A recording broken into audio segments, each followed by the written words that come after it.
उज्जैनी की स्वर्णिम भूमि पर जब चांद्र किरणें बिखरती थीं, तो राजा विक्रमादित्य का न्याय, प्रेम और वीरता की गाथा हर घर में गूंजती थी। परंतु आज की रात्रि में कुछ भिन्न था। आकाश में बादल घिरे हुए थे, मानो प्रकृति स्वयं किसी अज्ञात भविष्य की छाया में डूबी हो। विक्रमादित्य अपने राजभवन में बैठे हुए राज्य के मामलों पर विचार कर रहे थे। अचानक एक अजनबी तांत्रिक उनके दरबार में प्रवेश करता है। उसकी आंखों में गहरी चमक थी और चेहरे पर रहस्यमय मुस्कान। तांत्रिक ने राजा से कहा कि वह एक विशेष सिद्धि प्राप्त करना चाहता है, जिसके लिए उसे महाराज की सहायता चाहिए। विक्रमादित्य ने शांत स्वर में पूछा कि वह क्या चाहता है। तांत्रिक ने बताया कि शमशान में एक पीपल के वृक्ष पर एक बेताल लटका हुआ है। यदि महाराज उस बेताल को लेकर आ सके तो उसकी तपस्या पूर्ण हो जाएगी। परंतु एक शर्त है, रास्ते भर में महाराज को मौन रहना होगा, चाहे कुछ भी हो जाए। राजा विक्रमादित्य वीरता और न्याय के लिए जाने जाते थे। उन्होंने तुरंत हामी भर दी। तांत्रिक प्रसन्न हो गया और कहा कि मध्यरात्रि में महाराज को शमशान जाना होगा। जब सारी प्रजा गहरी नींद में सोई हुई थी, तब विक्रमादित्य ने अपनी तलवार कमर में बांधी और अकेले ही शमशान की ओर प्रस्थान किया। रात्रि की निस्तब्धता में केवल उनके पदचापों की आवाज गूंज रही थी। शमशान पहुंचकर उन्होंने देखा कि एक विशाल पीपल का वृक्ष खड़ा है। उसकी शाखाओं पर अजीब सी आकृति लटक रही थी।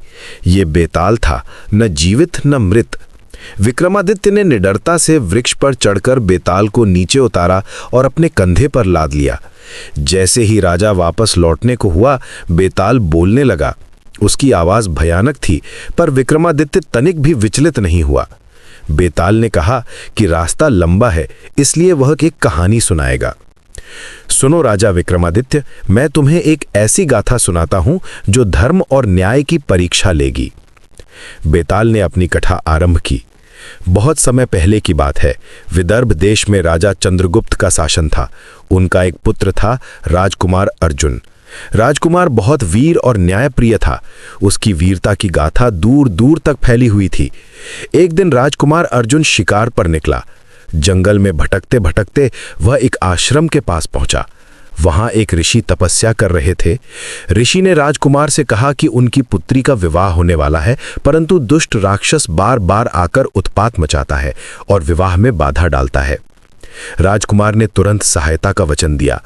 विवाह के दिन जब सारी तैयारियां हो रही थीं, तभी भयानक गर्जना के साथ एक विशाल राक्षस आया। उसकी आंखें लाल थीं और दांत नुकीले। राजकुमार अर्जुन ने तलवार खींची और राक्षस से युद्ध किया। बेताल की आवाज और भी रहस्यमय हो गई। उसने कहा, युद्ध घमासान था। राजकुमार की वीरता और राक्षस की शक्ति के बीच संघर्ष होता रहा। अंततः राजकुमार ने राक्षस का वध कर दिया। ऋषि की पुत्री का विवाह सुरक्षित रूप से संपन्न हुआ। ऋषि अत्यधिक प्रसन्न हुए। उन्होंने राजकुमार को आशीर्वाद दिया और कहा कि वो जो भी इच्छा करे वो पूरी हो जाएगी। राजकुमार ने विनम्रता से कहा कि उसे कुछ नहीं चाहिए, वो तो केवल धर्म का पालन कर रहा था। परंतु ऋषि ने आग्रह किया। अंततः राजकुमार ने कहा कि यदि वो कुछ दे ही आए हैं तो उसे ऐसी शक्ति दें जिससे वो अपनी प्रजा की और भी अच्छी सेवा कर सके। ऋषि ने एक दिव्य अंगूठी दी और कहा कि यह अंगूठी धारण करने वाला सत्य और असत्य को पहचान सकेगा। बेताल ने अपनी कहानी जारी रखी। राजकुमार अपने राज्य लौट गया। कुछ दिनों बाद राज्य में एक विचित्र घटना हुई। एक ब्राह्मण आया और राजा से न्याय की मांग की। उसने कहा कि राजा के मंत्री ने उसकी पुत्री के साथ बलात्कार किया है।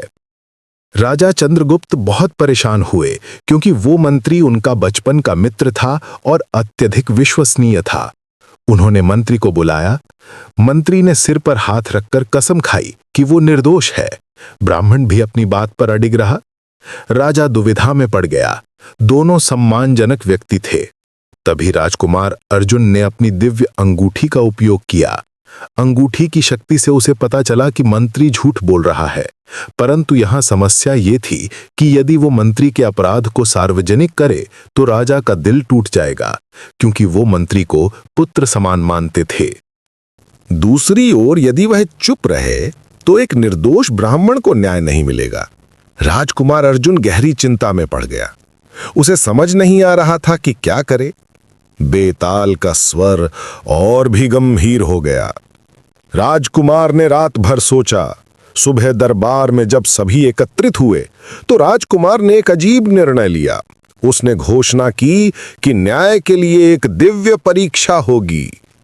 राजकुमार ने कहा कि दोनों पक्षकारों को पवित्र अग्नि में हाथ डालना होगा। जो सच बोल रहा है, अग्नि उसे हानि नहीं पहुंचाएगी। मंत्री घबरा गया क्योंकि वह जानता था कि वह झूठ बोल रहा है। परंतु यहां एक और समस्या आई। राजकुमार को पता था कि अग्नि परीक्षा में मंत्री का हाथ जल जाएगा और सच सामने आ जाएगा, लेकिन इससे राजा को अत्यधिक दुख होगा। इसलिए राजकुमार ने एक और निर्णय लिया। अग्नि परीक्षा से ठीक पहले राजकुमार ने स्वयं अपना हाथ अग्नि में डाल दिया और कहा कि पहले वह स्वयं की पवित्रता की परीक्षा करना चाहता है। चूंकि वह सत्यवादी था, अग्नि ने उसे हानि नहीं पहुंचाई। इसके बाद मंत्री के पास कोई विकल्प नहीं बचा।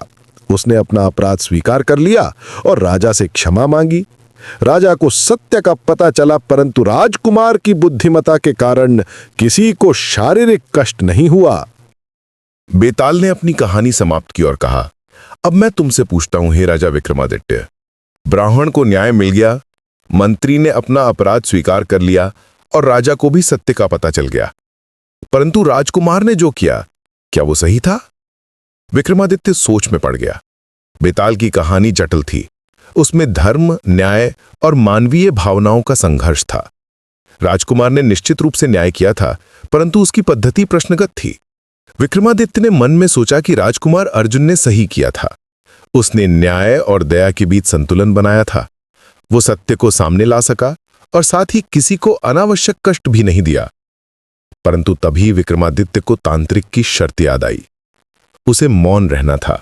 यदि वो बोलेगा तो बेताल वापस वृक्ष पर चला जाएगा। राजा ने अपने ओंठों को कसकर भींच लिया। बेताल ने देखा कि विक्रमादित्य चुप है। उसने कुछ देर प्रतीक्षा की, फिर कहा कि लगता है राजा के पास इस प्रश्न का उत्तर नहीं है। यह सुनकर विक्रमादित्य का गुस्सा भड़क उठा। रुक बेताल, विक्रमादित्य ने कहा, राजकुमार अर्जुन ने बिल्कुल सही किया था। उसने न्याय और दया के बीच संतुलन बनाया। वो सत्य को सामने ला सका और किसी को अनावश्यक कष्ट भी नहीं दिया। जैसे ही विक्रमादित्य ने यह कहा, बेताल हंसकर बोला कि राजा से मौन तोड़ने की भूल हुई है, इसलिए वो वापस अपने वृक्ष पर जा रहा है। इतना कहकर बेताल गायब हो गया। विक्रमादित्य को एहसास हुआ कि उसने तांत्रिक की शर्त तोड़ दी है। वो वापस वृक्ष के पास गया और पुनः बेताल को लेकर चलने लगा। इस बार बेताल ने एक और कहानी शुरू की। उसने कहा कि एक राजा की 2 रानियां थीं। दोनों से उससे पुत्र हुए। बड़ी रानी का पुत्र राजगद्दी का उत्तराधिकारी था, परंतु छोटी रानी का पुत्र अधिक गुणवान और प्रजाप्रिय था। बेताल ने कहा कि बड़ी रानी ने छोटी रानी के पुत्र को विष देने की योजना बनाई, परंतु गलती से राजा ने वो विष पी लिया और उसकी मृत्यु हो गई। अब प्रश्न ये था कि राज्य का उत्तराधिकारी कौन होगा। विक्रमादित्य सोच में पड़ गया। ये एक और जटिल स्थिति थी जिसमें कानून, नैतिकता और प्रजा के हित के बीच संतुलन बनाना था। तभी अचानक आकाश में बिजली चमकी और जोर से बारिश होने लगी। विक्रमादित्य तेजी से एक पेड़ के नीचे शरण लिया। बेताल अभी भी उसके कंधे पर था और मुस्कुराते हुए कह रहा था कि प्रकृति भी इस कहानी का उत्तर जानना चाहती है। बारिश थमने का नाम नहीं ले रही थी। विक्रमादित्य ने सोचा कि शायद ये बेताल का ही कोई जादू है। बेताल ने कहा कि वो अपनी कहानी पूरी करना चाहता है। राजा की मृत्यु के बाद बेताल ने कहा, दरबार में बड़ी हलचल मची। मंत्रियों में मतभेद हुआ। कुछ कानून के अनुसार बड़े राजकुमार को राजा बनाना चाहते थे, जबकि कुछ छोटे राजकुमार के गुणों को देखते हुए उसे राजा बनाना चाहते थे। बड़ी रानी अपने पुत्र के लिए षड्यंत्र रच रही थी, जबकि छोटी रानी का पुत्र इस सब से दूर था। वह केवल न्याय चाहता था। अंततः निर्णय राज्य के सबसे बड़े न्यायाधीश के हाथ में आया। बेताल की आवाज में एक अजीब सी मिठास थी। वह जानता था कि इस कहानी का उत्तर विक्रमादित्य के लिए कितना चुनौतीपूर्ण है, परंतु अभी कहानी अधूरी थी। बेताल ने बताया कि न्यायाधीश ने एक अनूठा फैसला किया। उसने कहा कि दोनों राजकुमारों को एक परीक्षा देनी होगी। जो भी परीक्षा में सफल होगा वही राजा बनेगा। रात गहरी होती जा रही थी। विक्रमादित्य का धैर्य परखा जा रहा था। बेताल की कहानियां केवल कहानियां नहीं थीं, बल्कि जीवन की जटिल परिस्थितियों के दर्पण थे। क्या बड़े राजकुमार को उसका न्यायसंगत अधिकार मिलना चाहिए था? क्या छोटे राजकुमार की योग्यता को प्राथमिकता देनी चाहिए थी? और सबसे महत्वपूर्ण प्रश्न यह था कि न्यायाधीश ने जो परीक्षा का निर्णय लिया, क्या वो उचित था? उत्तर मिलेगा दूसरे अध्याय में।